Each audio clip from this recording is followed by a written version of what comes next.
Eric Yaverbaum. I usually sit next to her because I like to keep her close by. For your name. I don't see it. But hi, Eric. Tell us, who are you? I'm on the show every week. I'm a best-selling author. What do you write about? Leadership, which I also wrote, and I own a PR agency. So how's that business? For me, it's great. I mean, life has never been better. PR for dummies, really? There are a lot of dummies. I was going to say there are a lot of dummies out there. So who it's not a book for dummies. I have to keep repeating that. It's for smart people who want to know more about PR. Who do you represent? You don't have to give us the names. All sorts of people. I do work for foreign governments. I do work. I own consumer brands myself. I own an environmentalist company. I own a college search company, which is how I was originally introduced at Fox. And I've been doing Fox as a Democrat for a good decade, and it's killing me because the last, I don't know, few months, I seem to be agreeing a lot more with the people I used to argue with. They brought me downstairs to argue, and I have a hard time arguing right now on behalf of the guy I wanted. What was the issue that you were debating this morning? Well, all this information that the Obama administration just released about, torture. Detainees and torture. It's I'm a communications expert. I love and have learned from what this guy did running for president and what he's doing now. I mean, a lot of people say stop campaigning and start running the country. I say keep communicating, but I think that was a little bit of over-communication with classified information that I see no benefit to him releasing. It'll have a huge... And many people say this.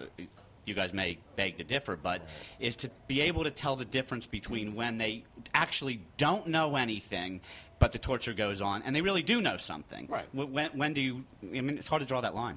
Absolutely. Geraldo, you tell anybody anything, apparently. Good-looking women, torture doesn't matter. You're talking. And they found that they would tell those girls and people against you. But isn't it? By the way, I love hearing you say "whooped it up." Isn't that? I mean, to me, it's. We're supposed to be, that's what I love about coming down here for the last decade is I'm allowed to have a Democrat point of view. I'm allowed to express it. We're allowed to Why do you say a Democrat point of view, not a Democratic point of view? Well, I'm just saying I'm allowed to have a left point of view and sit on a panel. Usually, I'll tell you, for 2 straight months, there was not another person on the panel that felt like me, but my opinion was listened to. And here we have a situation where, that's what's great about this country. That's why the Tea Parties are okay. They're not a bad thing. People want to express their point of view. What's wrong with that? This is what's wrong with it. This is what's wrong with it. Rick Perry is what's wrong with it because if you start throwing that crowd this notion, and I tell you, I went home after Hannity last night. The emails I don't think this crowd were 100 to 1 against me for what I said about Rick Perry. And I was reading this, and we do so have the right, and also misreading the agreements of Texas when it joined the Union. This is very dangerous, seditious stuff. This is treasonous. I know, but we're not talking about... There's a big leap between being disgruntled about government spending and suggesting that a sovereign state can lead the United States. No, I agree. I'm not. This is not an apples and apples comparison. Obviously, I believe that everybody has the right to give their opinion, but I believe that the opinion that somebody in that position is giving is not in the spirit of what we all do here, what we all buy into politically. This is not. It's ridiculous, and I hope that history will prove that everybody feels that way. I believe so much fun. You're in charge. Hey, Geraldo, before you leave, because I'm not going to find you again, you don't remember this, but I represented one of your first books. I was saying, oh, he'll be so happy to see me. And I come on, he said, who are you? The bestseller was the worst mistake I ever made. I talked too much on that. Well, if the president says, if he asks the board to consider, and the board gets in a room and it's a lot of bright people and they make a decision, you know what? Things are really bad. The company is going in the wrong direction. We need some serious change. And the board, because that's what their role is, makes that decision something different than going to the CEO and saying, I want you to step down. Exactly. No matter what you think, and I've said repeatedly, and there's lots of people from the military that are on this show, and every once in a while I'm very intimidated by them. Yeah, they shoot better than me, that's for sure, because I'm afraid of guns. They're going to grab that earring out of your ear and yank you around. Yes, that's right. But you know something, if you've ever, stepped foot on soil in Iraq, whether you are pro-war, whether you're anti-war, whether you, all the debate aside, once you step foot there and you see those kids, oops, I shouldn't even say kids because I had a colonel once ream me on this show for saying that. If you see the service people, young men and women, who serve this country, really, no matter what your opinion is, all we should say is thank you for being here. Exactly. And if you're there, if you're Camp Victory, you go there, it's stressful. Every single day. We don't, well, I take for granted that after the show I'm going to go have breakfast with an associate. They don't take anything for granted. They don't take lunch for granted. Do you know what the levels of stress, which I think are very underreported here in the United States, what they do, thank you very much. I was against going. Thank you very much to absolutely everybody who's there. And when they come home, this thing that I say to everybody who served is thank you too. Yeah, and I think that this is a really important point for those of us who remember Vietnam. Yeah. That you could have been against the Vietnam War, but what happened is the people who were Altano is the camel's nose under. Well, see, that's exactly why I bring up the point. Yeah. Is when there's any link made, any bridge built to the notion of we need to be concerned, keep our eye on. Come on. All of us probably are on television regularly. I mean, I don't know how many times. I live on television. I'm wall to wall.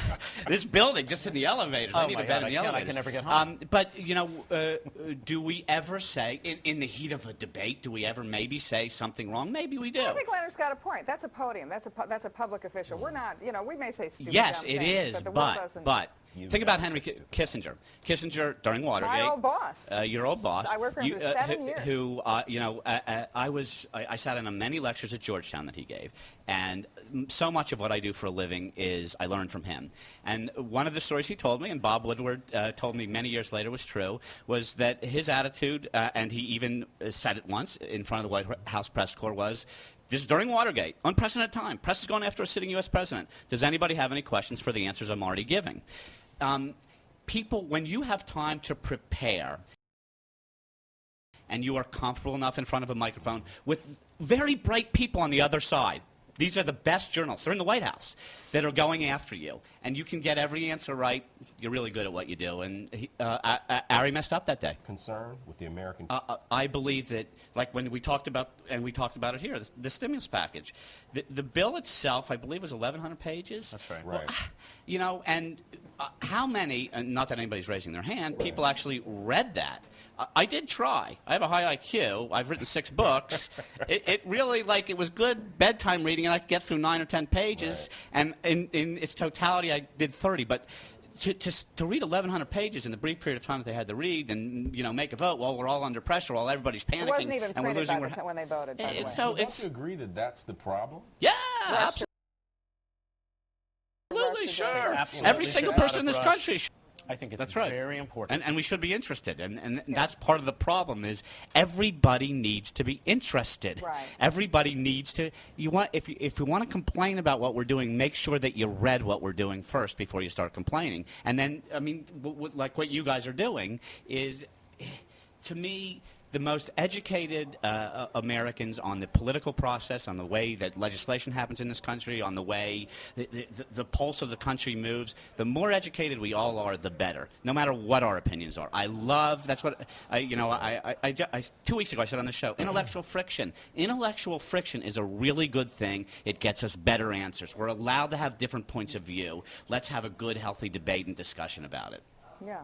And hopefully out of that a different perspective. I'd like everybody to just give about a minute of who they are, what are they interested in, what are they going to keep doing. We'll start with the old boy over here. The truth is, I'm a serial entrepreneur trapped in a PR guy's body. I'm a news junkie.